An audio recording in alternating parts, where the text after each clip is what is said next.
Bonsoir et bienvenue dans cette nouvelle vidéo en compagnie de Joe et Kratos. Et ce soir, on a le plaisir de vous retrouver dans ce nouveau décor que vous avez déjà vu une fois pour le Kratos vs Joe épisode 2 que vous avez tant attendu. On va être court, on va être concis, vous connaissez le concept maintenant, on va chacun son tour se raconter des histoires. On ne sait pas du tout lesquelles on va raconter, enfin moi je connais pas du tout ces histoires, il ne connaît pas du tout les miennes. Et l'objectif, ça sera de déterminer si l'histoire est vraie ou est fausse. Petit rappel des règles, les 3 histoires peuvent être vraies comme les 3 peuvent être fausses. Elles ont toutes un petit peu un lien dans le paranormal, dans les fantômes, etc. Ça peut également être un mélange des deux, donc des histoires vraies et des histoires fausses. Bref, en tout cas, si vous n'avez pas vu l'épisode 1, on vous encourage vivement à aller le regarder, on vous met la petite fiche ici. Mais bon, on va pas vous faire patienter plus que ça et on va très vite commencer avec la première histoire. D'ailleurs, qui commence, je ne sais pas. Bref, en tout cas, on vous l'avait dit qu'on essayait de faire des nouveaux concepts, et donc pour son vendredi, la vidéo bonus, c'est le Kratos vs Joe. On est vraiment super content de tourner cette histoire, ça va être super cool. Joe a sa petite revanche à prendre, souhaitez-lui bonne chance, et on est parti pour sa première histoire. Tu me dis quand t'es prêt, c'est bon? Moi je suis prêt, quand tu veux. Ok, donc t'es prêt, c'est parti. La première histoire que je vais te raconter, tu vas voir, elle va être assez originale. C'est quelque chose qu'on n'a jamais abordé sur la chaîne. C'est vraiment un sujet qu'on n'a jamais abordé, mais c'est hyper intéressant, tu vas voir. Et elle s'est passée il n'y a pas très longtemps. En fait, c'est passé il n'y a pas très longtemps, mais les faits se passent quand même il y a assez longtemps, tu vas très vite comprendre. En gros, l'histoire, elle se passe au Venezuela, et c'est l'histoire de José González. José González peut-être, je ne sais pas. C'est un homme qui a 44 ans, et qui va raconter son histoire au grand public en fait, et il va passer à la télé. Il va même passer à la télé du coup là-bas. Mais ce qui est assez original dans cette histoire pour le coup, c'est que en fait il va la raconter dans une émission qui n'a rien à voir avec tout ce que nous on peut raconter en termes d'horreur. Il est dans une émission qui parle d'économie. Okay. C'est un truc d'économie un peu, et en fait ce qu'il faut savoir c'est que lui il travaille dans une banque qui est très connue apparemment au Venezuela, je sais pas laquelle, me demande pas le nom. Et donc il était venu parce que j'en ai aucune idée pourquoi. Bref, il y a toute une interview et qu'on peut retrouver. On peut retrouver du coup la vidéo de son interview qui parle de trucs qui sont complètement random et donc d'économie. Je te sonde là, mec. Je t'ai en train de te sonder. Je sonde ton âme là.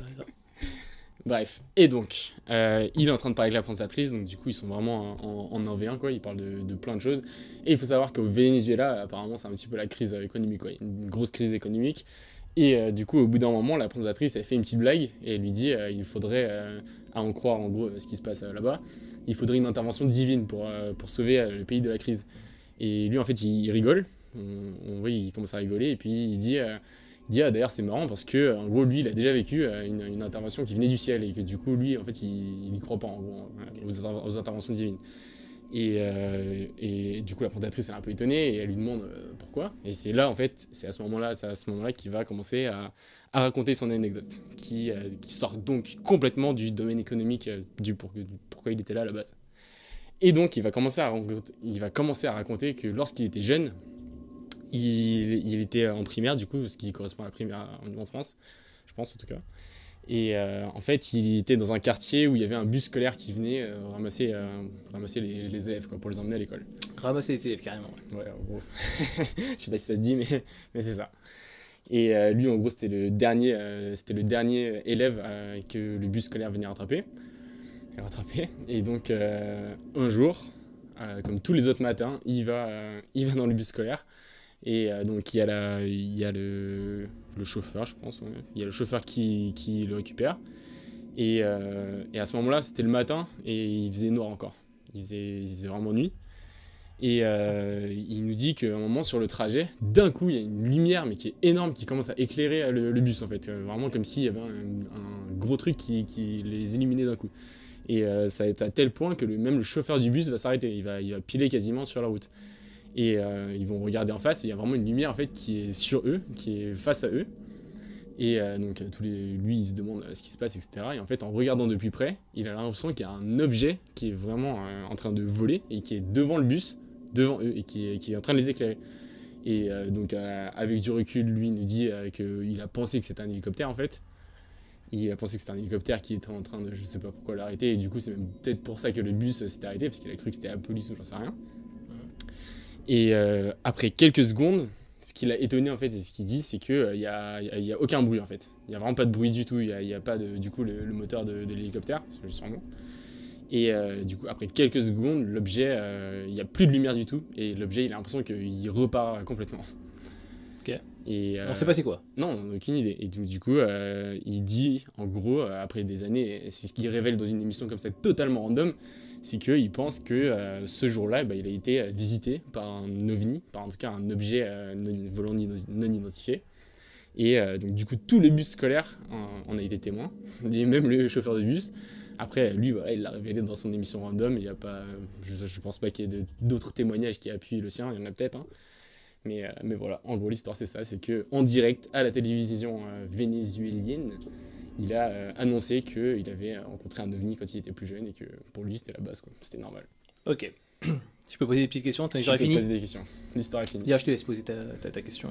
Ouais, du coup, Kratos, est-ce que tu penses que cette histoire est vraie ou pas? Ok. Bon, déjà, c'est une histoire intéressante. C'est vrai que les ovnis, on n'en avait jamais abordé. C'est vrai, pas beaucoup. Intéressant. Hein. Les UFO, les ovnis, tout ça, c'est un monde qu'on n'a pas beaucoup abordé sur la chaîne. Alors, déjà, tu m'avais dit que pendant qu'il était dans une émission de télé, c'était lui qui croyait pas ou c'est la présentatrice qui croyait pas à tout ce qui est ovni? Ah non, il n'y a pas de débat entre qui croyait ou qui croyait pas. En fait, c'est juste qu'il parlait de sujets qui n'avaient rien à voir.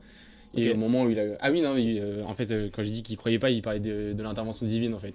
Quand elle a dit que le pays avait besoin d'une intervention divine, lui, il dit qu'il croit pas, en gros, que c'est ça qui va sauver Ah le d'accord, pays. ok. Je croyais que tu disais qu'il croyait pas aux interventions divines de base. Alors que finalement... Il dit qu'en fait, lui, comme si c'était un peu la base quoi, pour lui, genre il a déjà rencontré un truc dans le ciel et ça l'a pas aidé. Quoi. Et quel est le lien entre les interventions divines et le fait d'avoir vu un ovni? Bon, en fait, c'est comme ça que je l'ai compris en tout cas, c'est que lui il considérait que l'ovni venait du ciel, et au moment où elle dit qu'il y a une intervention divine, lui il dit qu'il a déjà assisté à quelque chose qui vient du ciel et que ça l'a pas aidé quoi. Mais du coup, je me dis que c'est ça le lien entre le truc divin. D'accord. Je me dis qu'il a associé le divin. Il s'appelle José González, il avait 44 ans il me semble, et cette histoire du coup, et c'est passé lorsqu'il était plus jeune, beaucoup plus jeune, c'est ça. Mais ça doit... En tout cas, quand il avait 44 ans, c'était assez récent, je pense, entre 2010 et 2020, au moins. Bon, je suis prêt à donner ma réponse. Alors, soit tu m'as complètement mastermind et cette histoire est complètement fausse, inventée de toutes pièces. Auquel cas, je t'aurai sur les deux prochaines, sans faute. Je m'engage trop là, mais... Ou alors, cette histoire est vraie, elle me semble vraie. Honnêtement, je trouverais ça un peu ballsy quand même de d'inventer une histoire comme ça, de toutes pièces, où il y a des retournements de situation, où franchement, le fait qu'il soit dans une émission d'économie, il faut quand même penser à se dire, ok, il va être dans une émission qui a rien à voir, etc. C'est quand même quelque chose qui est assez biscornu à imaginer, hein, tu vois. Après, même le fait que c'est un truc qui lui est arrivé pendant l'enfance, qui a un peu rien à voir avec ce qu'on racontait de base, etc. Et qui non plus, ça soit pas quelque chose de ultra extravagant, etc. Ça me met sur la piste que c'est quand même une histoire qui serait possible, en tout cas qui ne m'étonnerait pas. Et donc, je stresse un peu là. C'est la première en plus là. Je pense que cette histoire est vraie. Donc c'est ta dernière réponse là? Ouais. C'est vrai. Et bah non. Elle est complètement fausse, foirée. Bravo. Je suis trop content. Ok. La première là. D'accord. C'est une victoire. Tu m'as eu. Ah ouais, non, elle est vraiment complètement fausse. J'ai écrit sur Google nom commun Venezuela. Ok, ça va être ton seul point. Yes. Je suis content. C'est mon premier vrai point parce que sur l'autre vidéo, t'avais cramé toutes mes histoires. C'était une histoire que t'avais vu que. Ok. Bravo à toi. Ah, bon, t'es voilà. chaud. C'était le premier round. Vous avez compris les règles du jeu maintenant. Un vrai mastermind, cet homme. Franchement, bravo à toi. Il a appris de sa défaite au premier épisode. Et du coup, on est parti pour l'histoire de Kratos maintenant. Bon, Joe. La première histoire que je vais te raconter, elle est assez banale, banal film d'horreur quand même. Donc, ok. C'est l'histoire, elle est assez courte, de Cristina Pérez, d'ailleurs toutes mes histoires sont un peu courtes, qui s'est passée en 2014. Alors, Cristina Pérez, elle habite en Espagne à l'époque, elle a 28 ans, et en fait, de ce que j'ai compris, elle vient d'une famille catholique qui est peu pratiquante, et elle est célibataire. Ok ? Et en fait, Cristina, elle travaille dans le village de Albarracín, dans la province du Teruel. Alors, je sais pas exactement où c'est, mais je crois que c'est juste en bas de Barcelone, ou alors c'est pas très loin de Barcelone, c'est plutôt du côté de la Méditerranée que du côté du Portugal. Et je vais donner d'abord quelques détails sur sa vie en fait. Alors ses parents ils sont originaires d'Argentine et en fait elle avait 2 grands frères et elle avait une licence de psychologie mais elle n'a pas trouvé de travail à l'issue de cette licence de psychologie et du coup en 2012 elle s'était mise à bosser du coup à Albarracín, c'est un village en fait, c'est vraiment un village qui est loin de là où elle a habité, enfin là où elle a grandi et en fait j'ai pas très bien compris mais je crois qu'elle était devenue serveuse et elle s'occupait aussi du service du matin et des caisses en même temps parce que c'était vraiment un village, il n'y avait pas beaucoup de personnes donc j'imagine qu'elle n'avait pas besoin d'avoir 2 millions d'employés. Ok. Bref, sa vie se passe plutôt bien. Du coup, on est en 2014. Ça fait 2 ans qu'elle travaille dans ce bar-restaurant. Et en fait, un jour, il y a une femme qui rentre dans le bar. Elle est assez âgée. On ne sait pas vraiment quel âge elle a. On ne sait pas comment elle s'appelle. On ne sait rien sur cette vieille dame. Et en fait, il y a une caméra de surveillance. C'est pour ça qu'on sait qu'il y a une dame qui était rentrée.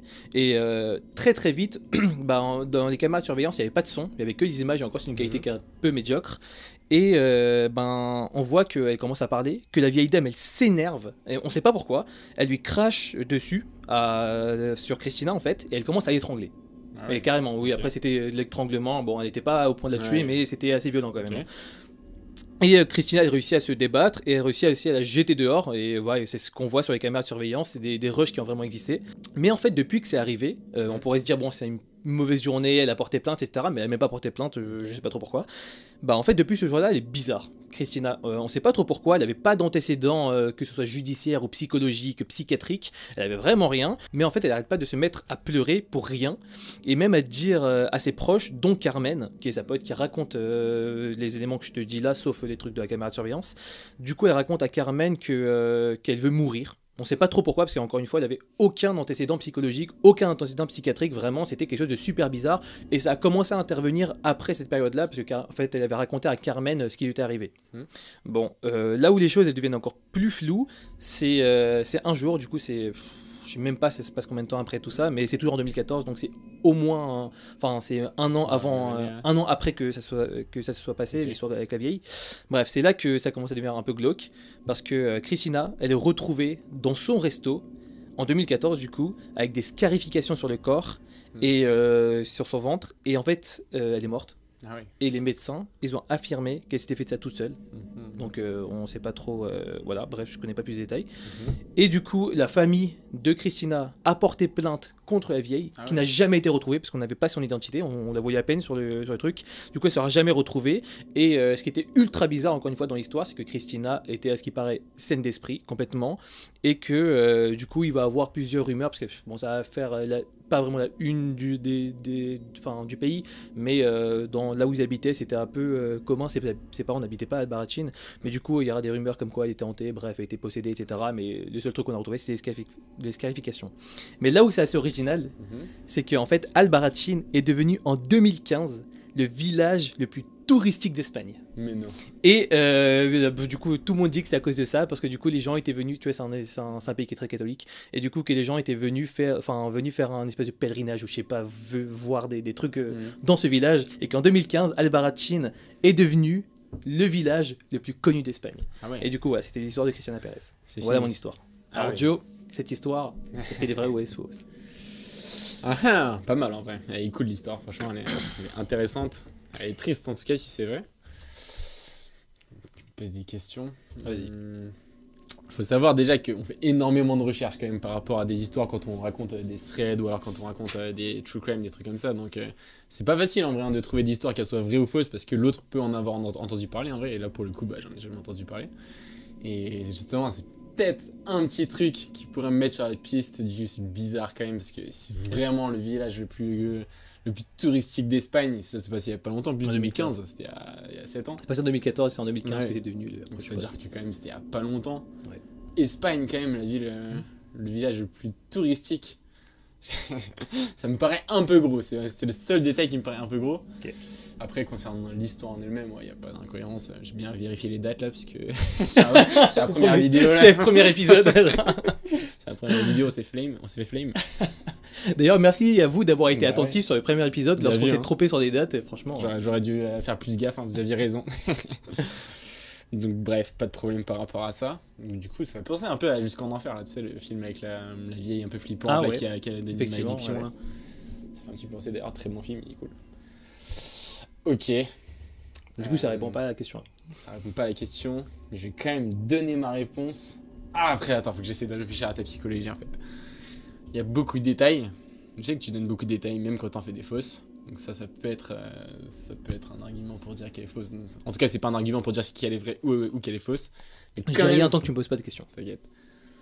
Quand même, ce qui me met vraiment sur la piste, et quand tu dis que ça a été la ville la plus touristique, c'était en 2015. En 2015. Moi j'ai vu qu'en 2015, c'était peut-être après aussi, mais je sais pas. Moi j'ai vu en 2015. Vraiment la ville la plus touristique d'Espagne. Non, le village village devenu le plus touristique d'Espagne. Enfin, moi À ce moment-là. j'ai même marqué, si tu peux même te montrer, village devenu le plus touristique d'Espagne en 2015. Non, j'y crois pas. Franchement, ma réponse, c'est que c'est faux. Joe, tu as 2-0. Cette histoire Yes. était complètement fausse. Ah, nice. À voter de toutes pièces. Ah là là, bien joué. Et voilà. Franchement. Bravo. mais Le village le plus touristique, c'était quand même. Ouais, bah, j'ai osé. C'était Je Bolsi, t'ai dit. c'est très Bolsi. Un pays plus random, ça aurait pu passer, mais Ok, Espagne, ok. c'était chaud quand même. Là, je suis prêt pour le deuxième round. C'est les deux seuls points que tu as marqués. C'est la revanche là.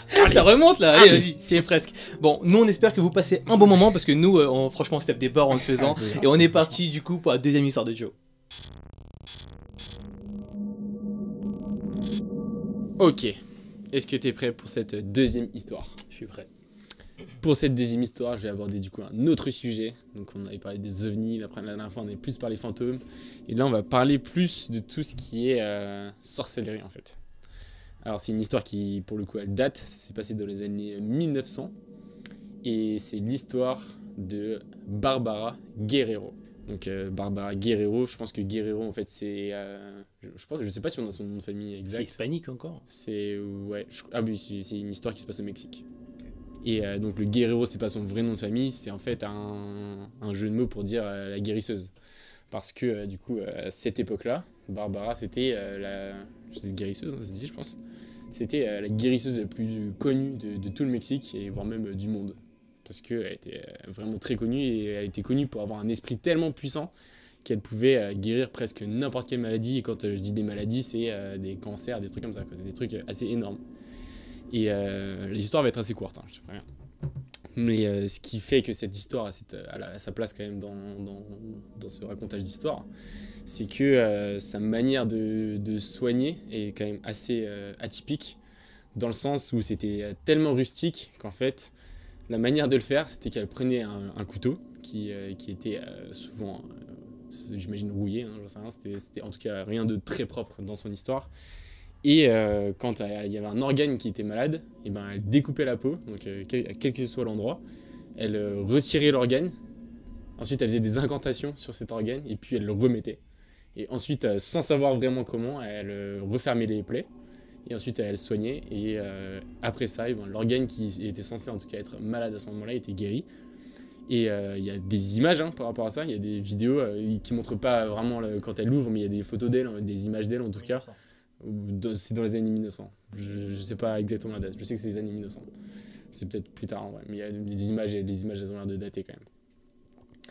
Et donc voilà, l'histoire c'est celle-là. Et il y a pas mal de scientifiques qui la connaissent et qui ont déjà assisté à des rituels qu'elle faisait. Et quasiment tous sont assez unanimes. Ils ne comprennent pas du tout comment c'est possible, alors que clairement c'est normalement scientifiquement impossible, on va dire en tout cas. Et voilà, en gros, l'histoire est assez courte, hein, c'est celle-là, mais je te pose la question, est-ce que cette histoire, l'histoire de Barbara, la guérisseuse qui arrivait à soigner des organes qui étaient malades juste en retirant l'organe et en faisant des incantations dessus, est-ce que c'est une vraie histoire ou pas? Ok, d'accord. Bon, petite question. T'as vraiment pas de précision parce que années 1900, ça peut être j'avoue, c'est assez, 1910 ou 1980, c'est pas la même chose parce que t'as pas forcément le même développement de la photographie ou d'information à ces époques-là. J'ai années 1900. En tout cas, ce que je peux te dire, c'est qu'il y a des rushs qui ont l'air assez anciens. Mais... Un rush, tu veux dire photo plutôt. Ouais. Photo ou rush, mais mais des vidéos. Hein. Il y a peut-être des vidéos. Ouais. D'accord. Et quand tu dis que c'était devenu la plus connue au monde, c'était genre... Ouais, à ce moment-là, c'était vraiment un gros truc. En fait, c'était pas une fille qui habitait dans un coin et qui faisait ça toute seule. Hein. Elle avait un cabinet, genre vraiment un cabinet de guérisseuse. Les gens venaient la voir et elle était payée. Et elle est morte quand Ça, je sais pas. Par contre, je sais pas comment elle a fini. Mais elle était déjà assez vieille quand elle faisait ça. Ok, d'accord, très bien. Et ces histoires, du coup, elle est vraie ou elle est fausse? La strat. Ok. Barbara.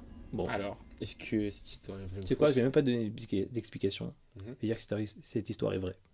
C'est ta dernière réponse là? Avec ton sourire, il me fait chier là. Mais vas-y, ouais, je dis que. Ah oui, elle est vraie. Ça y est chaud. Ok, Bien en vrai, c'était. Non, celle-là était trop, c'était trop fait. En fait, le truc, c'est que déjà, enfin, ça paraissait trop gros pour s'inventer. Je m'étais dit, mais Soit la il y a une guérisseuse, imagination, non, c'est même pas ça, c'est la guérisseuse, tu vois, la plus connue au monde. Je fais, mais en fait, si t'avais inventé une histoire, tu serais pas allé aussi loin, tu vois. Et puis, c'est bizarre. C'est vrai que par contre, ça m'intrigue de ouf, du coup, de savoir. Franchement, c'est un truc de ouf. Du coup, c'est super intéressant parce que du coup, ça me donne vraiment envie d'aller voir qui était cette Barbara Guerrero. Et puis même Guerrero, je savais pas du tout que ça voulait dire guérisseuse. Je pensais que ça avait plus un lien avec la guerre ou quoi que ce soit. Et du coup, je m'étais dit que si toi, t'avais fait t'avais inventé une histoire, peut-être que t'aurais. Enfin, c'est pas une erreur, mais tu vois, t'aurais fait plus attention à ces détails, ou peut-être que t'aurais pas dit des détails sur son nom. En tout cas, franchement, mais il y avait pas mal de détails, même dans le peu de détails que t'as donné, et ça m'a indiqué sur la piste que c'était vrai. Donc, en tout cas, il était super cool. Bien joué. Bon, c'est un 2-1. Bien joué à lui. Le point d'honneur est marqué. Bon, bah voilà, c'était la deuxième histoire. Dites-nous à nous. Enfin, non, la troisième du coup. N'hésitez pas à nous dire en commentaire hein, si votre score, ce que vous avez trouvé ou pas. Et on est parti pour deuxième histoire de Kratos. Ok Joe, est-ce que tu es prêt pour ma deuxième histoire? Yes, ready. Et je vais te surprendre un petit peu. Ah ouais. Je vais te surprendre, pourquoi? Parce que ma deuxième histoire se passe en Espagne. Oh. Et ma deuxième histoire, c'est celle de Sandra Elena Pérez, donc Sandra Pérez, qui s'est passé dans les années 1980, et notamment en 1982, où elle avait 19 ans. Mais du coup, elle est née en 1962. Bref. 1989. Normalement, il n'y a pas de douille. Bref, elle est née en 1962, l'histoire se passe en 1982, elle avait 19 ans. Bref, à cette époque-là, elle commençait ses études supérieures en biologie, mais je vais faire assez court parce qu'elle est assez courte, mais ça lui plaisait pas du tout. Et pourquoi ça lui plaisait pas? C'est une raison qui est assez spéciale, surtout dans les années 1980, c'est que c'était une passionnée d'haltérophilie. Okay. Sandra Pérez était vraiment une grosse passionnée d'haltérophilie. Et d'ailleurs, c'est sûr, elle soulevait plus que nous au développé couché. C'était un monstre à ce qui paraît. Okay. On dit que c'était vraiment quelqu'un de très très fort. Je sais pas si c'était relatif ou pas, parce qu'à l'époque, il y avait peu de filles qui en faisaient, etc. Mais en tout cas, à ce qui paraît, elle était vraiment forte. Sauf que ses parents, évidemment, à l'époque, hein, ils étaient contre sa passion parce que c'était ultra mal vu pour une fille de faire tout ce qui était musculation. Et d'ailleurs, même dans les vidéos de Squeezie, à ce qui paraît, pour la course aussi, dans le monde entier, c'était pas forcément bien vu. Mais en plus, ses parents étaient en fait contre ça parce qu'elle avait plutôt des bonnes notes. Et du coup, elle a dû arrêter l'haltérophilie lorsqu'elle est rentrée à la fac. Du coup, lorsqu'elle avait 19 ans, elle n'en faisait plus. Et voilà.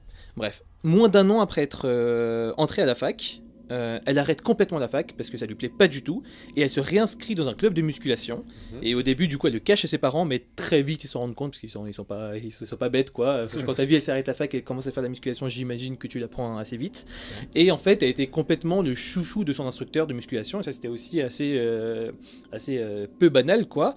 Il aimait vraiment beaucoup, il l'encourageait et en fait ça faisait rager les jeunes garçons qui étaient dans le club. Je sais pas s'il y avait d'autres filles, mais je sais que ça faisait rager les garçons du club qui étaient en mode mais pourquoi il y a une attention spéciale sur Sandra alors que bah nous j'avais l'impression que les gens ils étaient en colère quoi. Bref, en fait personne ne sait d'ailleurs s'il y avait des tensions entre Sandra et les autres personnes du club parce que voilà, il n'y en a pas vraiment de témoignage là-dessus. On ne sait pas si elle s'entendait mal avec eux, on ne sait pas si elle se faisait insulter ou pas, mais bref, on ne sait vraiment pas s'il y avait tension forte. Et ce qui se passe, c'est qu'en 1982, du coup, là, au moment où l'histoire, je te raconte, c'était les faits se sont passés en 1982, elle est retrouvée morte dans une forêt. Et en fait, on n'a aucune preuve contre qui que ce soit, mais en fait, dans ce club, 2 semaines après, il y a un des mecs qui on soupçonne qu'elle avait peut-être une tension ou un truc comme ça, qui s'appelait Alfonso, et qui était genre un espèce de rival, qui est retrouvé mort. Et parce que la barre du développé couché était tombée sur sa gorge pendant qu'il était en train de faire de la musculation. Et il y avait, je crois qu'il y avait une personne qui était dans un club de muscu à ce moment-là, qui a essayé de soulever la barre pour l'aider et qui n'a pas réussi. Et qui n'a pas réussi à soulever la barre. Donc, ça, c'était le premier truc. Mais ça ne s'arrête pas là. Parce que 3 mois plus tard, Martin ou Martine, il est retrouvé mort. C'est un autre mec, pareil. On ne sait pas s'il y avait vraiment des tensions avec Sandra. Je ne sais pas quelle était la nature de ses relations avec elle. Mais il est retrouvé mort dans le club d'une crise cardiaque Alors que c'était un sportif, quoi. Il était super bonne santé, quelqu'un qui était assez jeune aussi. Et du coup, une crise cardiaque à cet âge-là, normalement, c'est pas du tout commun. Bref. Après cette histoire, il y a des espèces de rumeurs qui ont commencé à émerger. Certaines personnes disaient que c'était une espèce de vengeance du fantôme de Sandra, etc. Ok. On ne sait pas vraiment. Et certains même disaient que dans le club, après la mort de Sandra, il faisait un peu plus frais, etc. Et ça serait donc l'apparition et le signe caractéristique de la présence d'un fantôme dans le club. Mhm. Et voilà, l'histoire s'arrête Ok. complètement là. Ok. Pas mal. C'est l'histoire de Sandra Perez. Ok, intéressant. Alors Joe, est-ce que cette histoire est vraie ou est-ce qu'elle est inventée de toutes pièces? Mhm. Alors, attends, tu peux me rappeler comment elle est morte, elle, du coup, Sandra? Alors Sandra Perez est retrouvée en 1982, retrouvée morte dans une forêt. Ah ouais, on sait pas plus. Non. On sait pas si elle a été tuée, si... Enfin moi, non. Ok, mais du coup, il y a quand même... Ok. Il n'y a pas eu d'enquête par rapport à ça, comme ça. Possible. Ok, on n'en sait rien. Possible. Et du coup, c'est l'autre là, c'est le premier gars, c'est celui qui est mort avec la barre. Là, Alfonso, ouais, c'est ça. et c'est vraiment une barre et personne n'a réussi à soulever la barre. Je en sais gros. pas si personne a soulevé, je sais juste qu'il y avait une personne qui a aidé à soulever la barre, d'après le témoignage qu'il avait lui-même fait. Ok. Et à ce qui paraît, il n'a pas réussi. Hmm. Ou il est mort avant, ou je sais pas, mais je sais pas. Ok. Intéressant. Alors en vrai, bon, l'histoire elle est pas what the fuck, genre du coup c'est plausible, ça peut être le genre d'histoire qui est vrai. Après ce qui est un petit peu bizarre, c'est qu'on n'est pas du tout, on n'a pas du tout parlé de la mort quand même de Sandra. C'est pas du tout pourquoi elle est morte ni comment elle est morte, rien du tout. Tout ce qu'on sait c'est qu'après ça il y a eu une section de mort dans Ok. son club de gym. En gros, il y a eu 3 morts dans le club en moins de 3 mois, quoi. Ah oui. Je pense qu'elle a l'air. J'ai l'impression qu'elle a l'air fausse, mais qu'elle est potentiellement vraie. Et après, une histoire de salle de muscu hantée. Bref, du coup, c'est vrai que l'histoire, j'ai l'impression qu'elle sonne un peu fausse, parce que j'ai l'impression qu'il n'y a pas beaucoup de détails, que on sait pas comment elle est morte, ni pourquoi. Et t'as dit que ça s'est passé quand ça? 1900 Le moment où il est 1982. mort, c'était en 1982. Donc Quand elle avait 19 ans. 19 ans. Et avant ça, elle avait fait la fac, un an de fac, en l'occurrence. Donc ça va, 19 ans, elle allait sur ses 20, donc normalement c'est bon. On est bon. Ok, et donc du coup, elle faisait notre ok. J'ai envie de dire qu'elle est fausse, mais je sens qu'il peut vraiment y avoir un fond de vérité. Et je sais pas pourquoi je la sens quand même plutôt bien. Et j'ai l'impression que ce soit possible, que ce soit une stratégie d'atténuer un peu les détails, parce que j'ai l'impression qu'elle a pas beaucoup quand même dans celle-là, par rapport en tout cas aux autres que tu as eu plus l'habitude de raconter jusque-là. Donc ma réponse, c'est que cette histoire est vraie. C'est ton dernier mot. C'est mon dernier mot. C'est ta dernière carabistouille. Ma dernière. De vrai, de vrai. Vrai. T'es beau. Grave. Eh ben Joe, Suspense est à son comble. je t'annonce que nous sommes à égalité. Aïe, Que cette histoire était, aïe, aïe. comme la première, complètement Ah. fausse. Non, complètement Ah là là, fausse. dommage. Non, il y a- Bien joué, Mais bien dommage, joué. j'ai sué un peu, ton raisonnement était bon. C'est Ah vrai là, que je j'ai me suis fait avoir. essayé de jouer sur des petits trucs, Ouais, etc. c'était bien joué, c'était bien joué. J'ai fait des trucs où il n'y avait pas forcément de détails Ouais. entre les trucs, etc. Mais du coup, comme la première était fausse. Je me C'était suis fait complètement avoir fausse. par la psychologie inverse. J'aurais dû suivre mon intention de base. Ouf, ça va. Là. Aïe, aïe, Allez, bien joué. l'étau se Bravo. resserre. Donc, du coup, là, c'est la dernière Merci. manche, c'est là que tu vas se jouer là. C'est ça. Pas forcément. Ouais, pas forcément. C'est Parce pas que du d'égalité, coup, ça peut être à ça égalité peut être ou ça peut être du coup, avantage. rien Pour n'aurait l'instant, pu rien être n'est joué. meilleur Rien n'est comme situation que celle-là. Parce que du coup, le suspense est à son comble. Encore une fois, on espère que vous passez un super moment. Nous, on vous le dit pas forcément parce qu'on est vraiment concentré Ouais. sur les histoires. Franchement, jouer le jeu, c'est trop bien. C'est Mais trop cool. c'est vraiment trop bien. Faites ça avec des amis Mais si vous grave, voulez le faire parce que franchement. c'est trop bien. Faites des soirées comme ça et c'est trop cool. Franchement, En c'est tout trop cas, nous, on est parti pour la troisième et dernière histoire de Joe. cool. Ok, donc t'es prêt pour cette dernière histoire? Je suis prêt quand tu veux. On va encore une fois complètement changer de sujet. Et là, on va être un petit peu plus ancré dans la réalité. Parce que, enfin, ancré dans la réalité, en tout cas, il ne va pas y avoir de phénomènes paranormaux dans celle-là. Mais tout de même, elle se passe il y a assez longtemps. C'est dans les années 1900 encore une fois. Mais cette fois, c'est plus début années 1900. Pour le coup, là, j'en suis plus certain que la dernière. Et elle se passe en Angleterre.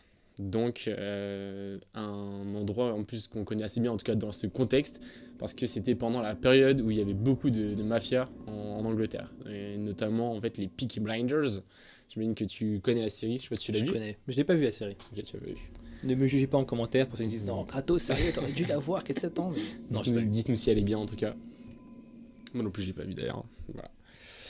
Et donc voilà, à ce moment-là, pour poser le contexte, il y a beaucoup de mafia, il y a les fameux Peaky Blinders qui sont donc un vrai groupe qui a vraiment existé.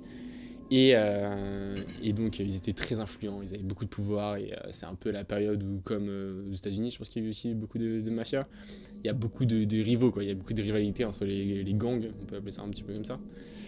Et donc à ce moment-là, les Peaky Blinders sont hyper influents, et il y en a un qui est assez connu, que tu as peut-être déjà entendu passer le nom en vrai, il s'appelle Thomas Byrne, B-Y-R-N-E, Byrne, je sais pas si je le dis bien. Et c'est un gangster qui était hyper connu dans le milieu. Vraiment, il est assez connu en tout cas dans ce groupe-là des Peaky Blinders. Et un jour, ce qui s'est passé, c'est que en fait, ils avaient rendez-vous avec un homme, donc lui et 4 autres gars de son équipe. Ils avaient rendez-vous avec un gars qui est en fait alors, pour le coup, vu que ça date un petit peu, ça peut paraître légende en fait. On n'en sait rien, il n'y a pas vraiment de témoignage exact. Mais en tout cas, c'est comme ça qu'ils racontaient l'histoire. Ils ont donc rencontré un gars qui est en fait un contact et qui fait partie d'un gang rival. Donc vraiment un gang d'un autre, sauf que il travaille pour eux en fait. Tu vois, il est camouflé en gros. Il est dans l'équipe des autres, mais il fait genre, il donne des informations aux Peaky Blinders quoi. Attends, Thomas mouchard, Byrne c'est un mouchard. va rencontrer des personnes. Ouais. Un seul gars qui est le mouchard d'un gang rival en fait. Ok, et du coup il donne des informations aux Peaky Blinders. Il donne des informations aux Peaky Blinders, exactement. Et donc, pour le coup, ils sont allés dîner. Du coup, ils vont manger ensemble quoi, pour parler, etc. Et d'un coup, tout le monde se sent vraiment pas bien. Vraiment, tous les Peaky Blinders, là, les 4, ils commencent à se sentir mal, etc. Ils vont tous un petit peu aux toilettes, parce que vraiment, ils se sentent pas bien. Et alors qu'ils sont en train de manger, il y en a un des 4 qui commence à avoir des convulsions, à être très bizarre, et il va finir par décéder. Il va vraiment finir par décéder sur place, comme ça. Et donc, chacun, ils comprennent pas ce qui se passe, etc. Et en fait, l'histoire qui est racontée, c'est que ce soir-là, le contact, je sais pas comment ça a fini, mais en tout cas, le contact aurait essayé de tous les empoisonner, du coup, les 4 Peaky Blinders. Mais ce qui les a sauvés, et ce qui est assez original en vrai pour le coup, c'est que ce soir-là, en fait, ils avaient tous Je te sens un peu stressé. Ils avaient tous une maladie, une genre de gastro en fait, qui a fait que c'est probablement ce qui a sauvé les 3 autres. C'est que en fait ils ont été aux toilettes, etc. Et que le poison du coup qu'ils ont supposément ingéré pendant le repas, bah, ils l'ont certainement recraché. Et c'est ce qui a fait qu'il y en a 3 en tout cas des 4 qui ont réussi à survivre et à pas prendre le poison. Malheureusement il y en a quand même un qui a succombé pour une raison ou une autre. Il a moins été malade que les autres. Mais voilà, c'est la fin de l'histoire. C'est en gros pour dire que les Peaky Blinders ont été sauvés par une gastro. Je te laisse poser ta question. Kratos, est-ce que cette histoire est vraie ou fausse? Alors, est-ce que les Peaky Blinders ont été sauvés par une gastro? Est-ce que vous regardez la série d'un nouvel œil? Alors, donc, pour résumer, ils étaient... C'est quoi? Enfin, pourquoi tu as précisé Thomas Byrne? En fait, c'est lui le gangster connu. Quoi. Le gangster connu des 4, c'est ça? C'est ça. Et dont il a survécu parmi les 4, c'est ça? Ok. Du coup... c'est le mouchard, on sait pas pourquoi il aurait essayé, peut-être qu'il avait retourné sa veste, peut-être que finalement c'était pas un mouchard, peut-être que finalement c'était un mouchard, un contre-mouchard, un mouchard à géométrie variable. Ok. Exactement. On sait pas comment ça a fini pour le coup, on sait pas s'ils l'ont retrouvé. Ok, très bien, très bien. Du coup, le poison a été ingéré pendant le repas. C'est en tout cas l'hypothèse, parce que les 4 auraient du coup... En tout cas c'est l'hypothèse la plus probable. Sauf que le temps de digestion... imaginons qu'ils ont même pris 2 heures à manger ou même 3 à 4 heures, t'as pas digéré pendant ce temps. Ouais. Tu peux pas aller aux toilettes pour aller évacuer un poison que tu viens juste d'ingérer, ça a aucun sens. Donc c'est... est-ce que t'es en train de faire ton mastermind en me disant que... parce que du coup j'aurais plutôt tendance à dire que c'est une incohérence que t'aurais pas cherché comme dans le premier épisode, et que du coup ce serait vrai Le premier épisode Dans le- c'était- Ouais, dans le premier j'ai fait épisode, le- rappelle-toi quand j'avais dit qu'en gros, Ah le oui, monoxyde de carbone, ah oui, oui. ça semblait, les effets me semblaient bizarres, ceux qui étaient décrits, mais C'est que vrai. du coup, toi, t'aurais pas cherché à faire un truc bizarre par rapport à ça, et que du coup, l'histoire était vraie. Ok. Et du coup, c'est la même chose avec cet épisode-là, Mhm. mais que du coup, en fait, si ça avait été toi, Mhm. tu y aurais pensé, tu te serais dit, c'est bizarre, soit si j'invente l'histoire, que j'ai fait digérer, etc. Mais en même temps, tu peux très bien te dire que tu vas faire exprès de mettre cette incohérence juste pour me mettre dans le flou. En tous les cas, c'est pas cool. Ah, c'est bien, il faut du challenge un peu là. Du coup, est-ce que les Peaky Blinders ont été sauvés par une gastro? Je ne crois pas. Je crois sincèrement que non. Après, l'histoire, oui, peut être.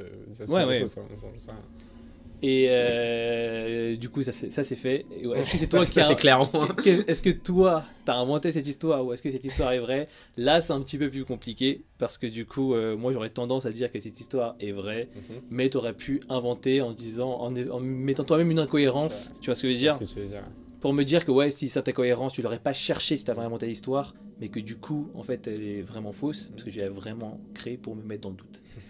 Qu'est-ce que vous en Mais pensez, vous? je vais croire en ton honnêteté intellectuelle, Joe, Mhm. et dire que l'histoire que tu m'as racontée est vraie. Ta conclusion? Non, elle est complètement fausse. Yes! Mais du coup, C'est bien incohérent, mais je sais pas. C'est je me suis dit- incohérent, ah ouais, tu ouais, veux- donc, je me Ah ouais, suis dit, d'accord. Je sais pas, ils ont pris du poison, ils ont une gastro, ça fait qu'ils ont Ah, j'ai vomi, j'en sais sous-estimé les rien. Peaky Blinders, désolé à vous, big respect les gars. Donc... Ah, vous avez Ok, vu différemment d'accord, les très Peaky bien. Blinders très rapidement. ok, Ah, très je suis bien. content. Ah, ouais, Yes. bravo, tu m'as eu. Ça fait 3-2 pour toi. Donc, tout va se jouer là, du coup, c'est Ouais. la phase finale. Soit on est, Ah, c'est tendu, c'est soit tendu. on est égalité, soit je gagne. Et on est parti, du coup, pour cette dernière histoire, celle de Kratos.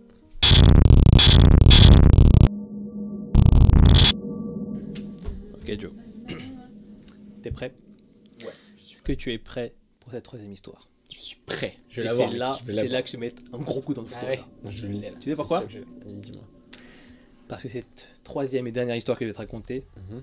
se passe en Espagne, Encore en Troisième. 2007. Ok. Et t'es pas au bout de tes peines. Pourquoi? Parce que la troisième histoire que je vais te raconter ce soir, c'est l'histoire de Maria Aguilera, Mhm. ou Aguilera, je sais pas, Maria Aguilera, qui est née en 1991. Ok. Elle avait 16 ans à cette époque-là. Du coup, elle s'est passée en 2007, l'histoire, il n'y a pas d'incohérence. Bon, l'histoire, tu sais, elle s'est passée où? Non. Elle s'est passée dans son village natal, à Albarracín, dans la province Même de que- Teruel. Le même que tout à l'heure, ok. Alors, Ok. Maria Aguilera est née dans une famille catholique qui n'était pas du tout croyante. Clairement, elle n'était même pas baptisée. Donc c'était de tradition catholique, etc. Mais ils n'étaient pas du tout croyants chez eux. Et c'était pas quelque chose qui régissait leur vie plus que ça. Mhm. Et du coup, elle était au lycée. Et elle n'était pas forcément impopulaire. Et en fait, je suppose qu'elle avait des amis.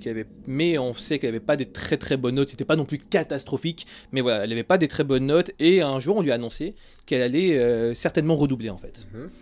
Et en fait, lorsqu'on lui a dit ça, je n'ai pas d'autres détails sur sa vie, lorsqu'on lui a dit ça, Maria, elle va complètement se refermer sur elle-même, parce qu'elle n'a pas envie de redoubler, j'imagine, et du coup, elle va commencer à s'isoler de ouf chez elle. Du coup, c'est vraiment brusque. Lorsqu'on lui a annoncé ça, elle a arrêté de voir ses amis, elle s'est enfermée chez elle, et elle s'est un peu isolée.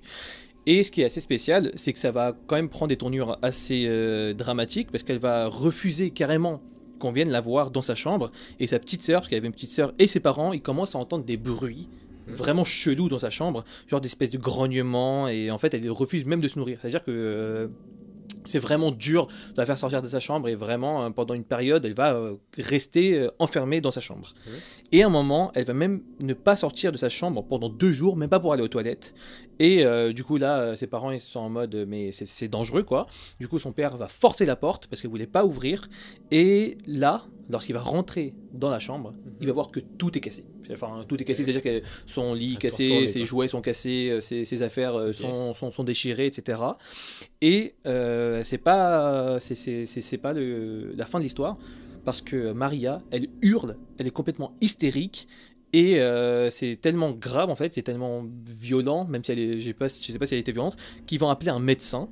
Et ce médecin-là, lorsqu'il va venir dans la chambre de Maria, il va dire « Je peux rien faire parce que cette fille est possédée. » Ok. Parce que lui, en l'occurrence, j'imagine qu'il était croyant.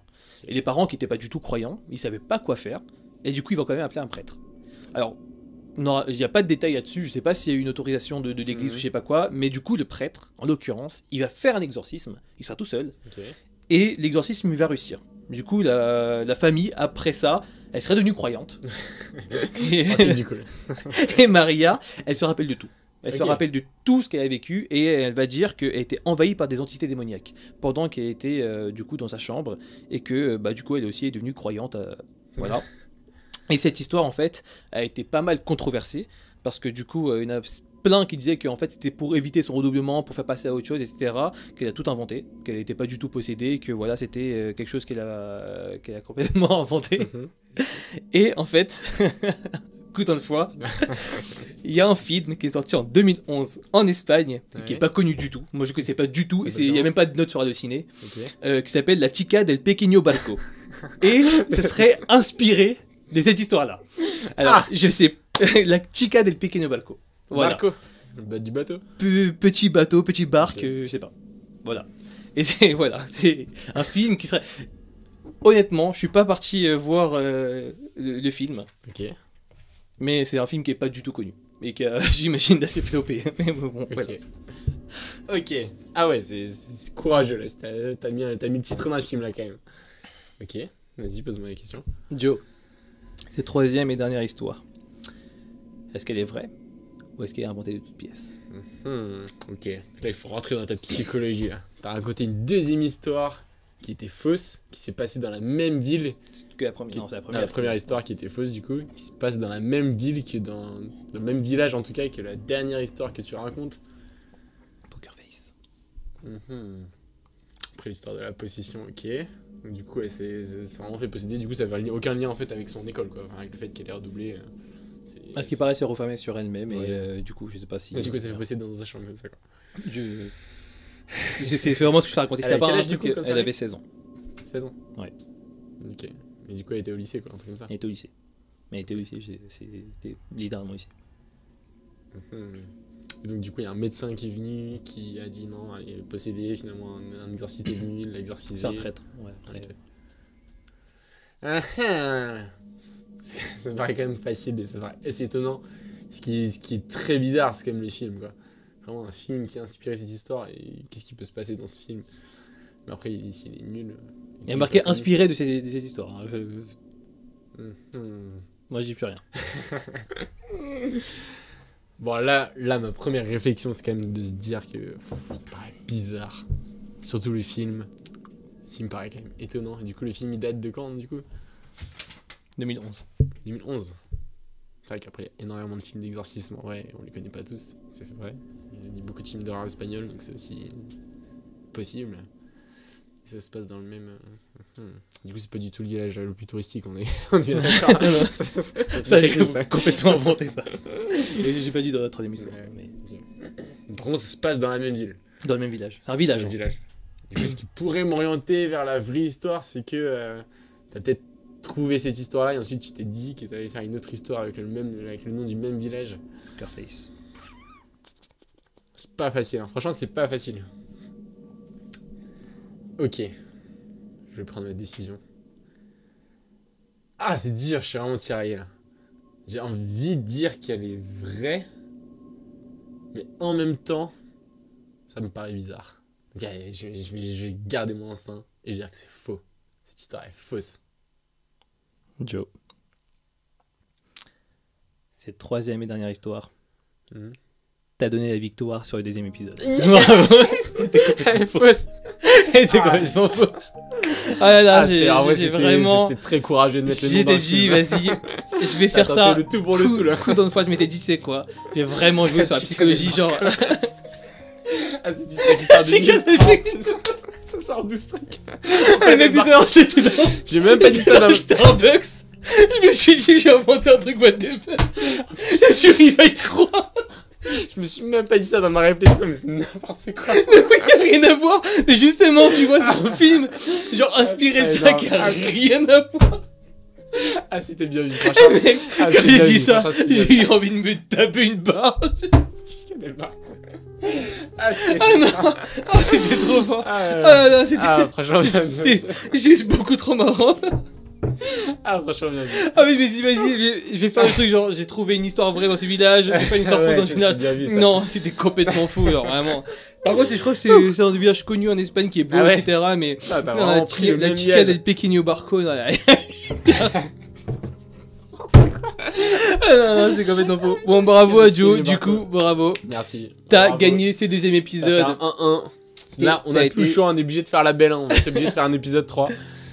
En tout cas, bravo, hein, franchement, T'as c'était été très fort. très courageux. Le nom d'un film, franchement, c'était très tendu quand même. Ok, bon bah nous on espère que vous avez apprécié. Nous, il faut savoir qu'il est 2h du matin. On a passé une journée extrêmement longue, mais voilà, on était vraiment ravis de tourner ce deuxième épisode de Kratos versus Joe. On Super espère cool. que vous avez apprécié. Et vous aussi d'ailleurs. Et vous aussi là-bas. Bah ouais, carrément. En tout cas, ça fait un pour toi, un pour moi. Yes. Il va falloir faire la belle. On espère que vous avez toujours autant apprécié dans les commentaires. N'hésitez pas à nous dire quel est votre score. N'hésitez pas à nous dire ce que vous en avez pensé. Et quand est-ce que vous voulez voir l'épisode 3 pour la belle. Nous, on s'est vraiment éclaté à le faire et on va continuer à faire des concepts annexes comme ça, des concepts qui sont toujours liés à l'horreur, mais qu'on innove un petit peu. Nous, franchement, on adore faire ça. Ouais. Donc, on se dit à la prochaine pour une nouvelle vidéo. N'hésitez pas à vous abonner, n'hésitez pas à rejoindre tous les réseaux sociaux. C'est toujours grave cool de suivre nos aventures. Et n'hésitez pas également à regarder La Chica del Pequeño Barco. Excellent film, on vous le recommande. Vous allez voir Peaky Blinders différemment aussi. Dites-nous si vous voyez cet épisode. Hein. Bref, c'était Joe et Kratos. Et nous, on vous dit à la prochaine pour une nouvelle vidéo. Ciao.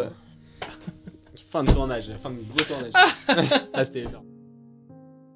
Trop marrant. C'était énorme. Eh mec, je me suis tapé une barre Ah, tout à l'heure en ouais, écrivant ça. La Chica del Pequeño Barco. Ah, mec, c'était tellement bullshit ton truc. Là. Ah, j'ai même. Ah, je m'étais dit, Dans ma vas-y. réflexion, j'ai même pas pensé, mais je me suis dit non.